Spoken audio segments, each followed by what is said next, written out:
On the morning of March 3rd, badges for Comic-Con went up for sale and closed in less than 2 hours. Twitter and Facebook were abuzz, with people either elated they'd gotten the coveted badges or enraged because they got shut out of the process and would not be attending North America's biggest pop culture convention in July. Comic-Con needs to cap attendance at 130,000 because it's maxed out San Diego Convention Center space. But WonderCon still has badges available for this weekend. What's WonderCon? David Glanzer calls it Comic-Con's little sister. WonderCon started about 25, this will be the 26th year, and it's always been in the Bay Area. And it's very similar to Comic-Con in that it's a popular arts convention that centers on comic books first, but toys, games, movies, television, things of that nature. But about half the size, with 50,000 attendees last year. Glanzer's the spokesman for Comic-Con International, which oversees both conventions. He describes WonderCon as Comic-Con Light. Anthony Bonacore agrees. He's been to WonderCon 4 times. This one's smaller and less crowded, and I kind of like that. The Comic-Con's big and it's got a lot going on, and it's fun to go to. But it's less packed, and when I'm looking for something specific, it's a lot easier to get around. And even easier this year because WonderCon is in a bigger space than usual. Normally, WonderCon takes place in San Francisco. And this year, the convention center in San Francisco is doing some renovations, so we had to find a new location. And this year, we'll be in Anaheim. This means San Diegans wanting a Comic-Con-like experience, but without the stress of having to compete for badges and then waiting in long lines for panels, can travel less than 2 hours north and walk right up to the door and buy a badge for the 3-day convention. Anaheim is also the convention center trying to woo Comic-Con away from San Diego. There's no ulterior motive to have it in Anaheim.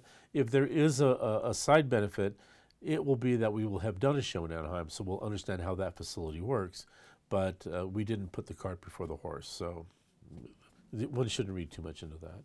As for WonderCon, the plan is to return to San Francisco, but no dates have yet been set for 2013. The Bay Area is also where the nonprofit organization hosts APE, the Alternative Press Expo, a convention geared toward very independent and self-published small press.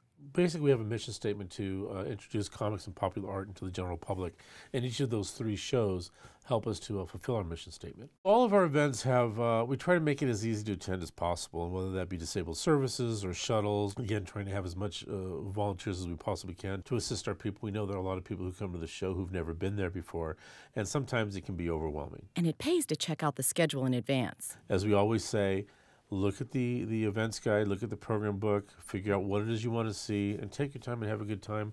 WonderCon has DC and Marvel booths, a presentation on how to build your own R2 unit, panels on TV shows like Fringe and Alcatraz, and a Hollywood presence. 20th Century Fox will have a panel on Ridley Scott's new film, Prometheus, the prequel to Alien. And Columbia will showcase Marvel's The Amazing Spider-Man.